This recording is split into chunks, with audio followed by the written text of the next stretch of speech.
So what I'm doing today is sharing some more. I did a video on marketing and selling. This is the backbone of if you're going to grow and expand, you have to be able to sell. And a lot of times we say market, but it's still selling. You have to be able to sell, and selling is not something that happens accidentally, it's intentional. You have to have the intent. And if you're doing it by intent, and then it's design and what we call an engineered experience. That's what you want to have. You want to have an engineered experience so that you can have predictable outcomes. You know what you're going to expect because the way the process goes is that if this, then that. So it takes a lot of documentation and coming up with different scripts. You have to think about all of the different things that can happen and that will happen and how you're going to address those. And since you're not there to do it all of the time, and especially if you have multiple locations and 10s, 20s, 30s, 40s, 50, and 100 employees, how are you going to do it? You have to have a training, and your training has to be ongoing. New and existing employees have to be trained over and over again so that you know, and not only train, you have to monitor. You have to monitor, inspect what you expect. And then you have to have this word. Remember this one. You have to have this to pass along to somebody. Unacceptable. Unacceptable. Because you will get what you tolerate. What you tolerate is what you're going to get. Think about it. Anything in life. If you're dealing with something and you tolerate people coming to you with this or that and you just accept it, then that's what you're going to get. So you have to be able to say, that's unacceptable. We have a certain standard, and this is what our standard is. I called one of my offices the other day, and the name of the office is Kids to Dentists, but the way we answer the phone is supposedly good morning or good afternoon. Thank you for calling Kids Dental Care. My name is, how may I help you? Boom. That's not hard, is it? That's quick. But I call the office, and someone says, Kids to Dentists. And I said, who is this? And she gave me her name. So I said, let me speak to the manager. That's who I was calling for anyway. I spoke to the manager. I didn't say anything. But there's a regional manager. And then there's an operations manager that we have a mastermind group every Monday. I told them, this is unacceptable. And you as the operations manager have to make sure that that never happens again. I can't tolerate that because it's deviating too much off course. Who's going through that? I pay them to do it my way. You know, if you're going to do it your way, then you have to do it somewhere else. But as long as we're here, we have to come up with my way of doing it, because that's what it's like with the McDonald's. You go there, you expect the consistency, the same way every time. And then you're going to get predictable results. So make sure that you have that. And if you're not getting it, don't tolerate it. You have to do some kind of corrective action, course correction, get back on course. But anyway, I spoke about that in the last one. What we're working on right now, I'm opening working on the 5th location since COVID. I sold all of the Kids Dental Care, went into retirement, and decided to come back out and invest in dental offices. Was not going to run the offices. At first, I just wanted to acquire real estate, but I found that people didn't feel comfortable jumping in unless I already had it really cranking, running and rolling. So I decided to do that. And now I'm back in, and listen, I just hired my CEO. I'm training for the next 6 months. I'm training a CEO. It's actually my niece, who's very, very smart, MBA from Duke University, Fuquay MBA program. And she's done, her thing at Wall Street and up in New York on that. And I happened to catch her at a transition time, and it was good for me. I needed to step back. And I'm so much looking forward to this next as a chairman and giving those ideas and guiding her and the group. So what I'm doing right now is giving her all of the things that helped me to get to the place that I was with Kids Dental Care, but I'm also giving her a mandate, 5 years, 100 offices.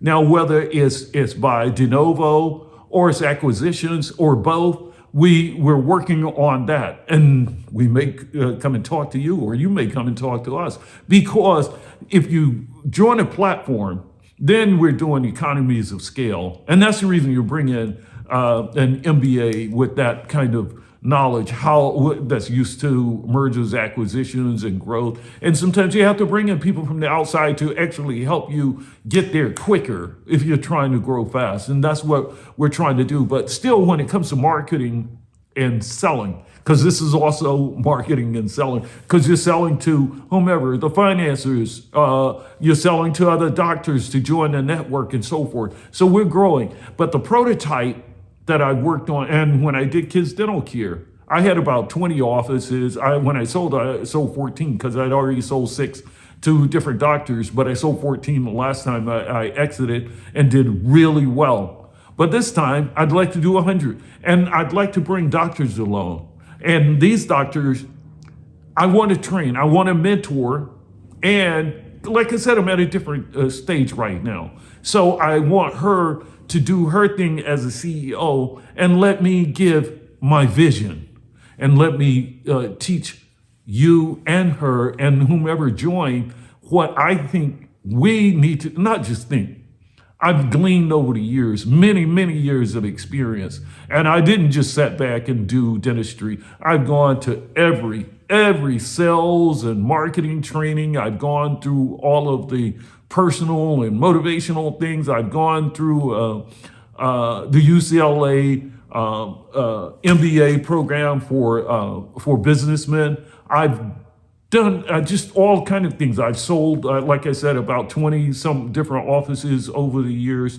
Most of the things I've done have been de novo. I just never really liked acquiring somebody else's thing when I could just do my own, and because I'm a marketing guy and advertising, marketing is my background, I just never really had that problem of acquiring patients. But the thing now is to get referrals and use the people that we are seeing to go out and get more. So we want to do 100 locations in the next 5 years. So we want to make sure that you know that we're doing this thing. And if you'd like to join and see where we're going, then, start listening to more and more videos. And you can also join the Entrepreneur Dentist mentoring group, and just entrepreneurdentist.com. And I'm not the entrepreneur dentist. You are an entrepreneur dentist if you decide to get in the water. But you got to get in the water to learn to swim. You can't just say, I'm going to just watch and just stay on the side. Now you're not taking advantage of the opportunities that exist for you. You actually have to get in the water to benefit. And profits are so much better than wages. And what we have is a sharing, whereas we do a trial partnership.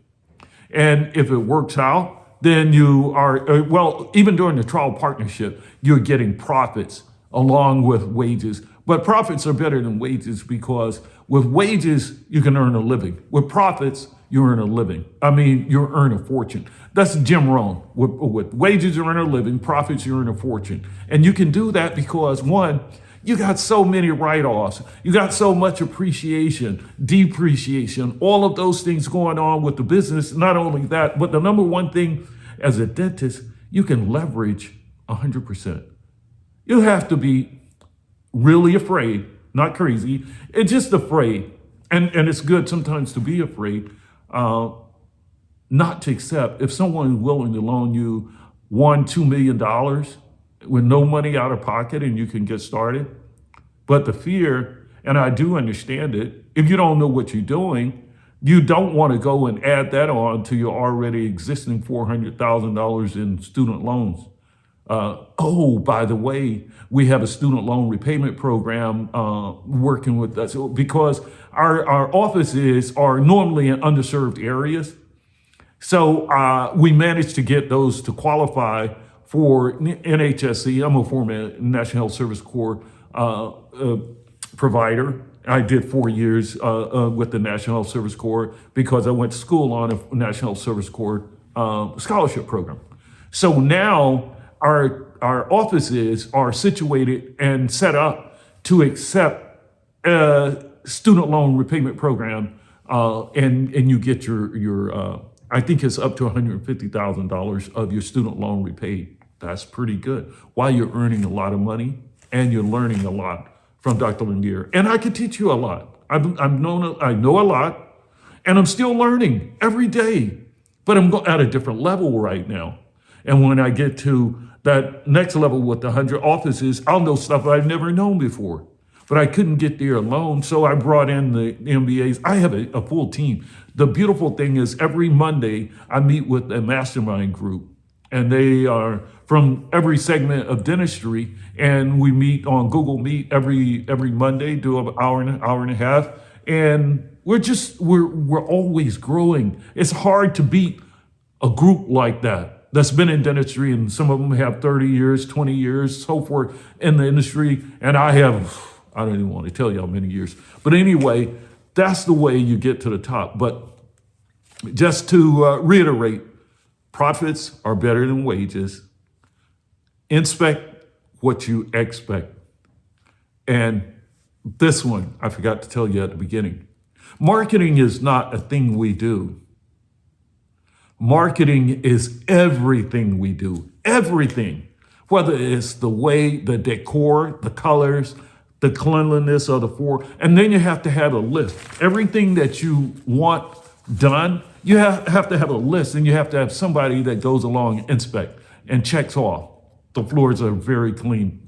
The front desk, very organized or disorganized. Somebody's checking it, the way they answer the phone, are you recording that? Are you listening back to see if they're doing it the way they're supposed to? All of the follow through.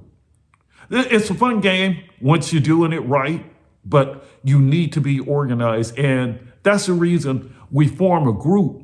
And if you come together as part of the group, you benefit from that. It's hard to be out there, one single office by yourself. Who are you going to have? You're going to have HR, you're going to have operations managers, you got to have IT, you got to have accounts receivables, accounts payables. You got to have, it's just so many things, compliance programs.